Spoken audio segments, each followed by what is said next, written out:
Selamat datang di Si Binuang Channel. Terima kasih sudah mampir. Mari kita lanjutkan novel SSK. Bagian 91. Selamat mendengarkan. Sudah tengah hari saat David bangun keesokan harinya. Setelah bangun dan mandi, dia pergi ke Golden Leaf Hotel untuk makan.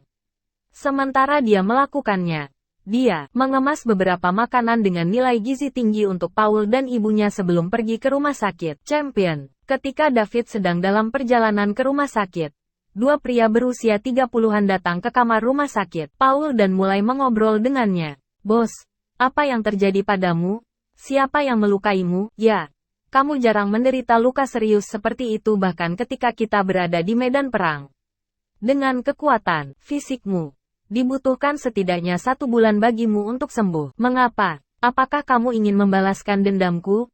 Paulus bertanya. "Tidak. Jika kamu tidak bisa mengalahkan mereka, itu akan sia-sia bahkan jika kita pergi. Siapa bilang aku tidak bisa mengalahkannya?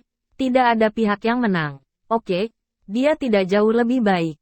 Saya pikir dia sedang berbaring di tempat tidur seperti saya sekarang. Apakah dia terluka parah? Siapa yang Anda bicarakan? Di mana? Kita akan pergi dan menghajarnya." "Diam. Ngomong-ngomong, bagaimana kabar kalian baru-baru ini?" Paulus bertanya. "Saya tidak ingin membicarakannya. Saya tidak berbudaya dan saya hanya memiliki banyak energi. Ini pada dasarnya tidak berguna dari mana saya berasal. Saya hanya bisa memindahkan batu bata di lokasi konstruksi untuk menghasilkan uang. Tapi setidaknya saya bisa tidur nyenyak karena lebih stabil daripada bekerja di luar negeri." "Situasi saya hampir sama," jawab yang lain. "Jika kita tidak menerima tugas terakhir, kita semua 12 akan baik-baik saja sekarang," kata Paul dengan suara rendah. "Bos, itu adalah keputusan bulat dari kita semua. Kami semua ingin pulang dan membeli mobil, rumah, dan menikah. Saya menyalahkan Tuhan karena tidak adil kepada kami." Saat mereka membicarakan hal ini, mereka bertiga sedikit terdiam. Ini adalah sesuatu yang mereka masih tidak bisa atasi. Pada hari sebelum kembali ke negara itu, 9 dari 12 bersaudara hilang dalam sekejap mata. Hanya mereka bertiga yang kembali hidup-hidup. Jadi, setelah mereka kembali, mereka memberikan semua uang yang mereka hasilkan dalam beberapa tahun terakhir kepada keluarga saudara-saudara mereka yang gugur. Setelah beberapa saat, Paul berkata, "Sekarang setelah kamu kembali, jangan kembali ke sana lagi. Anda akan menyia-nyiakan semua bakat Anda. Kalau begitu apa lagi yang bisa kita lakukan? Negara kita tidak bisa dibandingkan dengan negara lain. Semuanya di sini sangat ketat dan jika kita tidak memperhatikan, kita mungkin akan dikurung," kata salah satu dari mereka. "Saat ini, saya bekerja untuk seseorang bernama Mer Liddell. Dia belajar di sini di River City. Tugas utamaku adalah melindungi keselamatannya secara rahasia. Kalian harus mengambil alih untukku saat aku memulihkan diri." "Tuan," Liddell berkata, "jika Anda bekerja untuknya, dia akan memberi Anda perawatan terbaik." "Betulkah? Kami adalah yang terbaik dalam melindungi keselamatan majikan kami. Plus, negara kita jauh lebih aman daripada negara lain. Jadi saya yakin itu jauh lebih aman." "Berapa banyak uang yang akan diberikan Pak Liddell kepada kita per bulan?" "Saya hanya dapat menghasilkan $8.000 sebulan di lokasi konstruksi. Saya tidak akan mengatakan ya jika lebih rendah dari itu. Kau pasti sedang bermimpi. Apakah Anda masih berpikir Anda berada di luar negeri? Bagaimana ini lebih melelahkan daripada bekerja di lokasi konstruksi? Ini pasti kurang dari itu," potong orang lain. "Setidaknya $5.000 kalau begitu. Kau benar-benar memalukan." "Dengar, Tan. Liddell mengizinkanku mengendarai mobil yang bernilai jutaan. Apakah Anda masih khawatir dengan gaji Anda yang kecil? Pekerjaan ini memiliki gaji bulanan setidaknya $10.000. Betulkah? Saya tidak akan kembali saat itu. Kapan Anda memperkenalkannya kepada kami?" Petik 2, "Bagaimana dengan sore ini? Saya pikir dia masih istirahat sekarang. Aku akan meneleponnya nanti sore." Saat ketiganya sedang mengobrol, David memasuki ruangan. "Tan Liddell, kenapa kamu di sini?" Paul ingin segera bangun, tetapi David menghentikannya. "Paul, istirahatlah dengan baik. Aku membawakanmu makanan. Ini pasti teman-teman yang kamu bicarakan." "Tan Liddell, izinkan saya memperkenalkan Anda." Paul memperkenalkan teman-teman yang sebelumnya bekerja dengan David. Yang sedikit lebih tinggi bernama Gordon Michaels sedangkan yang sedikit lebih pendek adalah Wayne Coulson. Keduanya tidak terlihat sangat berotot, tetapi setiap gerakan mereka tampak kuat. Ini adalah tampilan kekuatan ledakan yang ekstrim. Para binaragawan di televisi itu terlihat sangat berotot tetapi mereka mungkin tidak terlalu kuat. Paul, kamu harus istirahat dulu.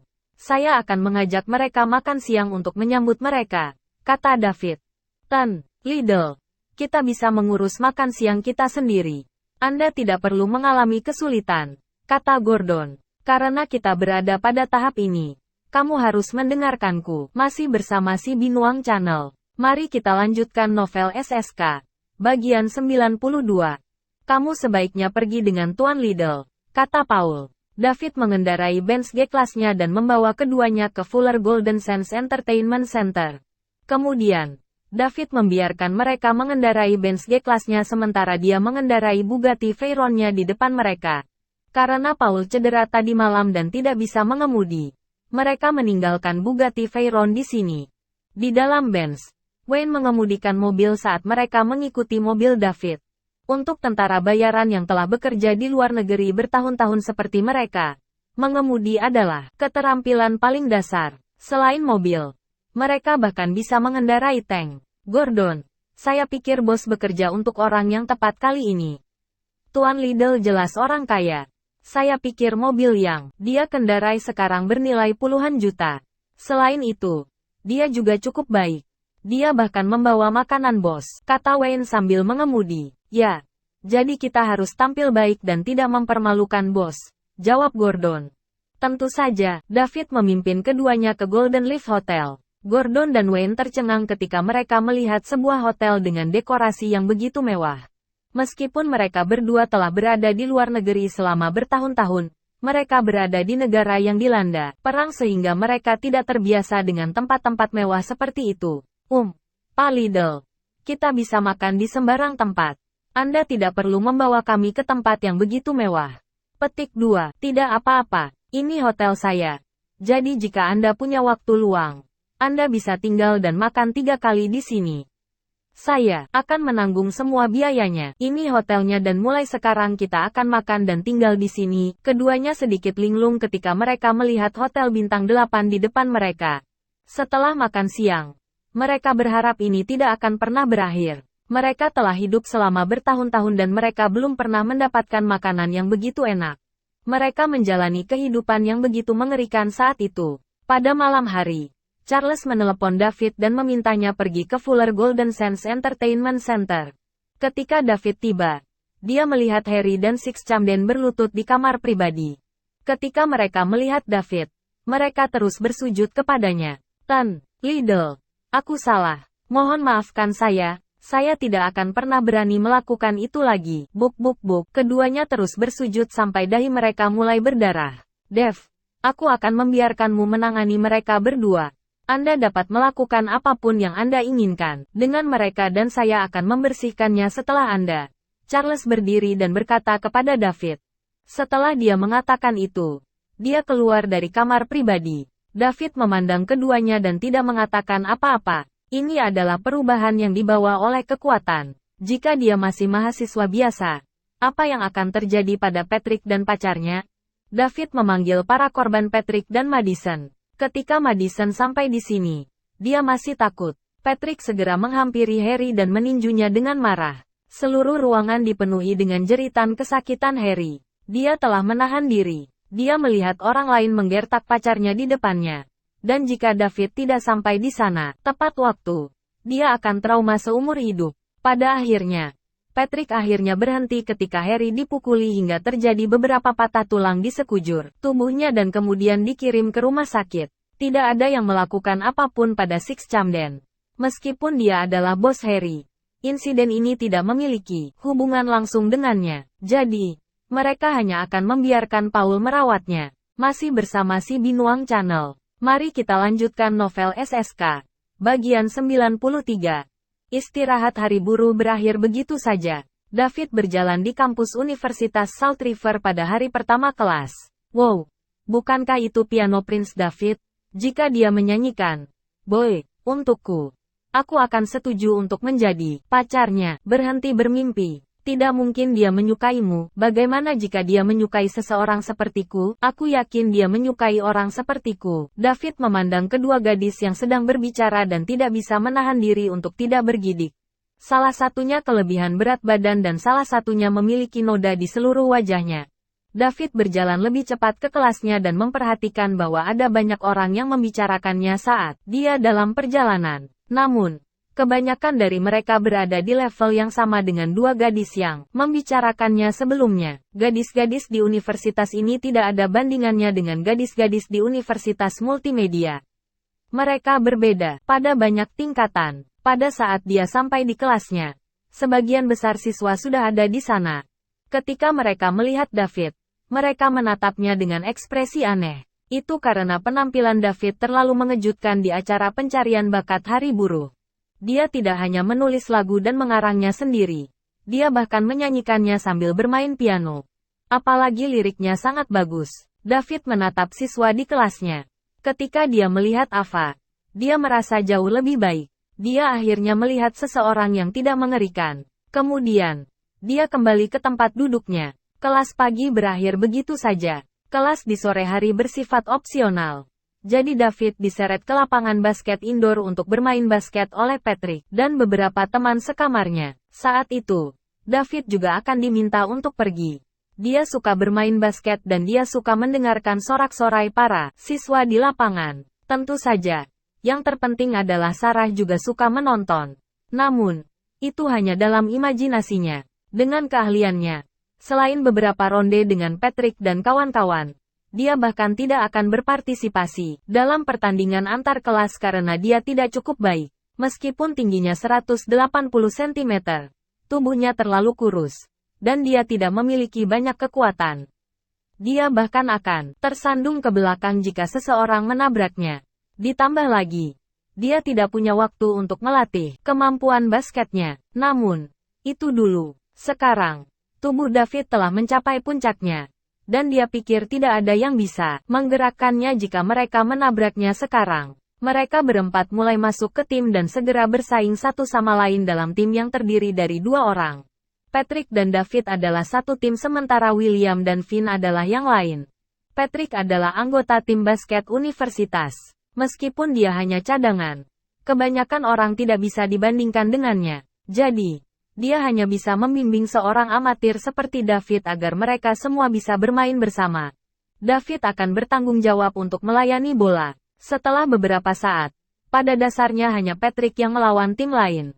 Ketika mereka berempat bersenang-senang, Leo dan beberapa anak buahnya datang. Karena ada ruang terbatas di lapangan basket dalam ruangan, semua orang harus berjuang untuk mendapatkan tempat. Ada banyak lapangan terbuka.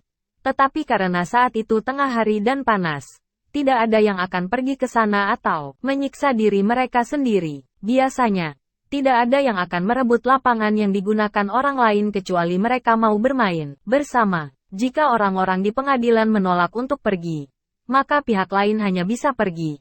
Tentu saja, itu akan menjadi situasi normal.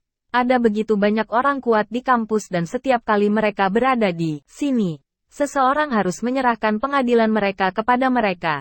Misalnya, Mer. Howard Jackson, Presiden Dewan Mahasiswa Universitas South River dan pria paling tampan di kampus. Jika dia ada, tidak ada yang akan dengan keras kepala menolak untuk memberinya pengadilan. Leo belum berada di level itu. David terus melakukan servis bola sambil berdiri di lapangan 3 angka. Ketika Leo dan gengnya tidak jauh darinya, salah satu dari mereka bertanya dengan keras.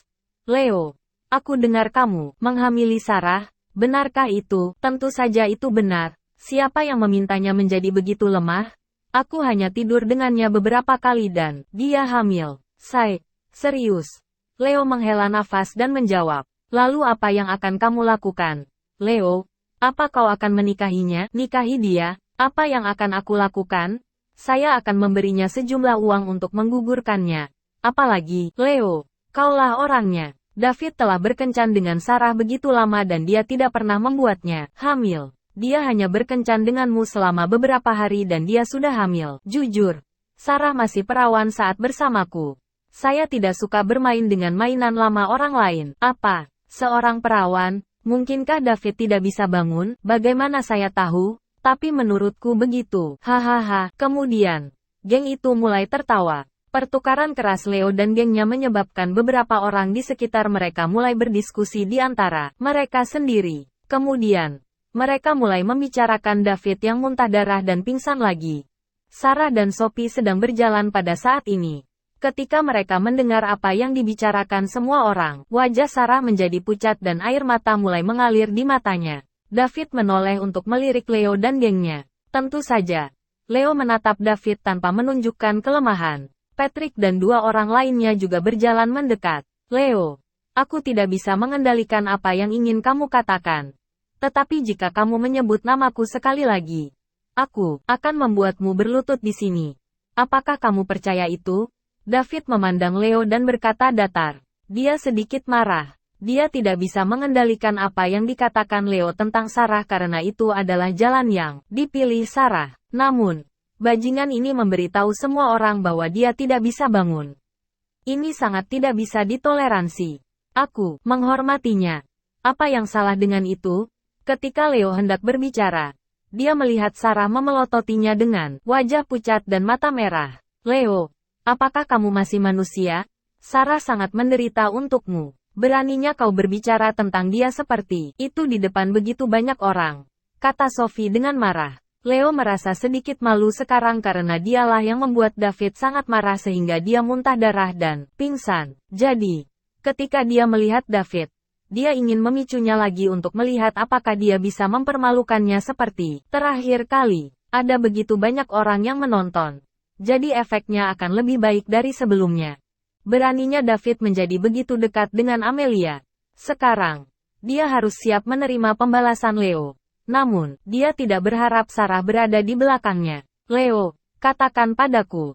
Mengapa kamu melakukan itu padaku?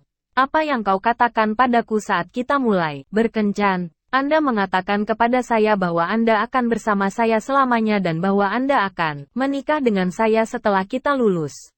Sudah berapa hari? Sarah bertanya sambil menangis. Leo berada dalam dilema sekarang. Namun, mustahil baginya untuk meminta maaf kepada Sarah di depan begitu banyak orang. Jika itu masalahnya, bagaimana dia akan terus menunjukkan wajahnya di Universitas South River? Jadi, dia menguatkan dirinya dan berkata, Sarah, aku sudah selesai denganmu. Bukankah kamu hanya ingin uang? Katakan padaku, berapa banyak yang kamu inginkan? Aku akan memberikannya padamu. Dia tidak bisa kehilangan gengsinya di depan begitu banyak orang. Jika yang lebih buruk menjadi yang terburuk, dia akan menghabiskan lebih banyak uang untuk membeli beberapa pakaian atau tas untuk membujuk Sarah. Sarah tidak menyangka Leo akan mengatakan hal seperti itu di depan begitu banyak orang. Jadi dia tidak tahu bagaimana menjawabnya. Kemudian, dia berbalik dan lari sambil menangis. Leo, kamu binatang. Setelah Sophie mengatakan itu, dia berbalik untuk mengejar Sarah. Masih bersama si Binuang Channel. Mari kita lanjutkan novel SSK. Bagian 94. Sarah dan Sophie pergi. Namun, beberapa orang arogan dan lalim di tempat kejadian. Ada 4 di pihak David sementara ada 5 di pihak Leo. Salah satunya bahkan menjadi anggota awal tim basket universitas. Tingginya 190 cm dan beratnya setidaknya 250 pon. Di permukaan, pihak David berada dalam posisi yang tidak menguntungkan. Para pengamat di sekitar mereka terus menghasut kedua belah pihak. Sejujurnya, mereka tidak peduli seberapa besar masalah ini menjadi. Namun, pertarungan kelompok akan menjadi acara besar di kampus. Dan itu akan menghancurkan dasar universitas. Selain David, sisanya tidak berani melewati batas ini. Bahkan anak kaya seperti Leo tidak akan berani melakukannya. Jika dia dikeluarkan, ayahnya tidak hanya akan memotong semua dukungan keuangannya. Dia bahkan mungkin mematahkan kakinya. Jadi, kedua belah pihak hanya berdiri di sana. Pada saat ini, seseorang menyarankan agar mereka mengadakan pertandingan basket jalanan 3 vs 3. Ini adalah cara terbaik untuk menyelesaikan konflik di lapangan basket. Leo segera setuju karena ini baru saja selesai. David hanya memiliki Patrick yang dianggap baik karena dia adalah cadangan untuk tim bola basket universitas. 2. Lainnya cukup baik. David bahkan lebih buruk karena dia hanya seorang amatir. Jadi Leo bahkan tidak peduli padanya. Ada anggota awal di sisinya. Anggota awal tidak berada di level yang sama dengan cadangan. Ditambah lagi, dia tidak lebih lemah dari Patrick. Jadi dia pasti akan menang. Bagaimana menurutmu, David? Apakah Anda berani melakukan ini? Jangan mundur jika Anda seorang pria. Jika kamu tidak berani, kami hanya akan mengirim kami bertiga untuk melawan kalian berempat, kata Leo kepada David dengan arogan. Dev, jangan jatuh untuk itu. Dia sengaja mengatakan itu untuk memicumu. Gorila ada di sekitar dan kita tidak akan punya kesempatan. Patrick di satu sisi berbisik kepada David. Patrick bukanlah seseorang yang akan mengakui kekalahan dengan mudah. Namun, sekarang mereka melawan anggota awal tim bola basket universitas. Max, Gorilla, Thompson. Dia harus mundur. Karena mereka semua dari tim basket. Mereka akan selalu berlatih bersama.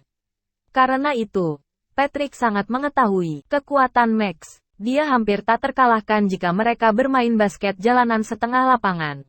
Mereka mungkin hanya memiliki kesempatan jika itu adalah lapangan penuh karena bagaimanapun. Dia besar dan dia memiliki stamina yang terbatas. Leo melihat Patrick berbicara dengan David dan berkata langsung kepadanya. Patrick, berhentilah memuntahkan omong kosong. Dasar pengecut. Leo, jika kamu punya nyali, jangan suruh Max bermain. Bersainglah dengan kami. Tidak membuatnya bermain, jika itu masalahnya. Kenapa aku tidak melawanmu dengan tinjuku saja? Anda memang seorang pengecut. Jika Anda tidak punya nyali, Anda harus tersesat. Petik 2. Patrick ingin membalas tetapi David berbicara. Baiklah. Ayo kita lakukan. Dev, di satu sisi. Patrick dengan cepat berteriak. Pat, aku tahu apa yang aku lakukan. Keterampilan basket David buruk saat itu. Tetapi itu tidak berarti bahwa dia buruk sekarang. Dia diam-diam menambahkan keterampilan bola basket di kolom keterampilan dan kemudian, dia menghabiskan 10 poin mewah untuk meningkatkannya menjadi ahli. Dengan kekuatan fisik maksimal sebagai cadangan.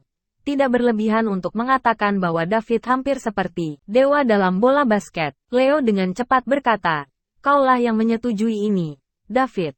Sebuah kata yang diucapkan tidak akan pernah bisa ditarik kembali. Ya, aku mengatakan itu. Leo, bagaimana kamu ingin melakukan ini? Tanya David, karena ini pertandingan. Bagaimana mungkin kita tidak memiliki hadiah? Siapapun yang kalah harus pergi ke ruang penyiaran di kampus besok saat istirahat makan siang dan berteriak, saya ini sampah, di depan semua dosen dan mahasiswa. Setelah itu, pihak yang kalah harus mengadakan pesta permintaan maaf di Golden Leaf Hotel. Bagaimana menurutmu? Baiklah.